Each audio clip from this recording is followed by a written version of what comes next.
أعوذ بالله من الشيطان الرجيم. بسم الله الرحمن الرحيم. حميم والكتاب المبين إنا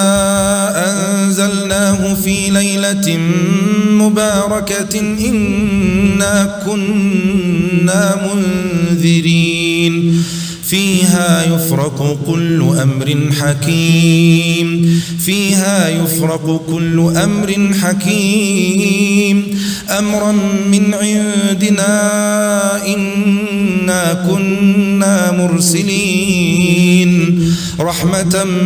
من ربك إنه هو السميع العليم رب السماوات والأرض وما بينهما إن كنتم موقنين لا إله إلا هو يحيي ويميت ربكم ورب آبائكم الأولين بل هم في شك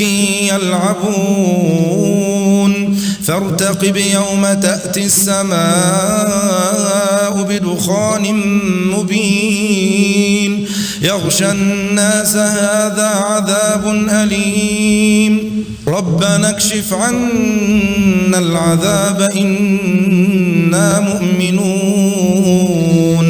أنى لهم الذكرى وقد جاءهم رسول مبين ثم تولوا عنه وقالوا معلم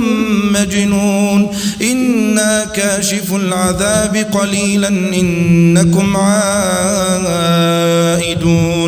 يوم نبطش البطشة الكبرى إنا منتقمون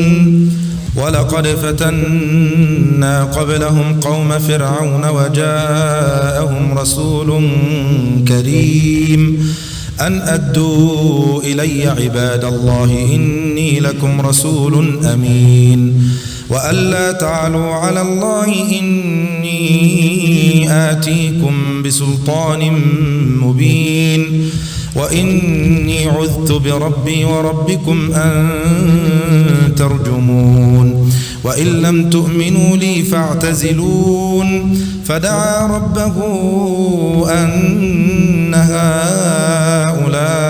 قوم مجرمون فأسر بعبادي ليلا إنكم متبعون واترك البحر رهوا إنهم جند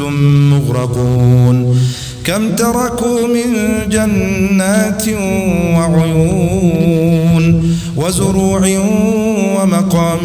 كريم ونعمة كانوا فيها فاكهين كذلك وأورثناها قوما آخرين فما بكت عليهم السماء والأرض وما كانوا منظرين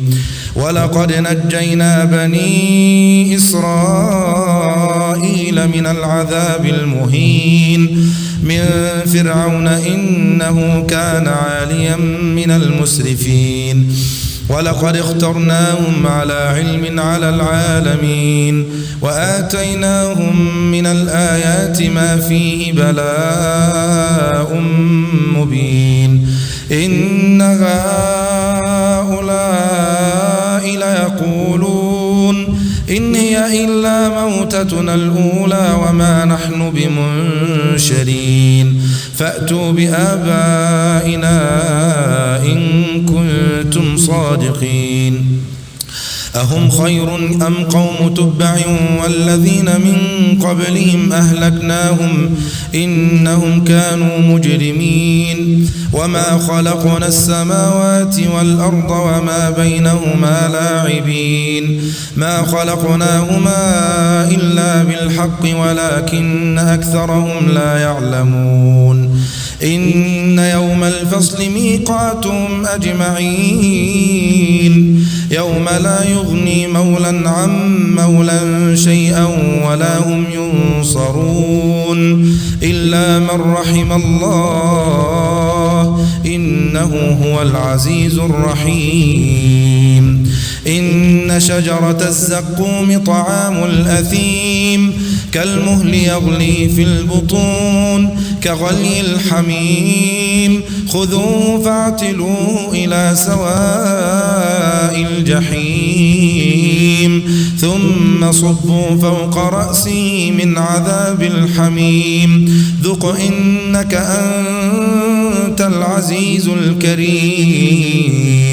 إن هذا ما كنتم به تمترون إن المتقين في مقام أمين في جنات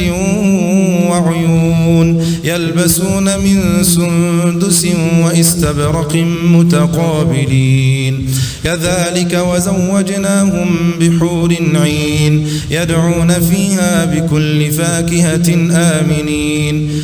لا يذوقون فيها الموت إلا الموتة الأولى ووقاهم عذاب الجحيم فضلا من ربك ذلك هو الفوز العظيم فإنما يسرناه بلسانك لعلهم يتذكرون فارتقب إنهم مرتقبون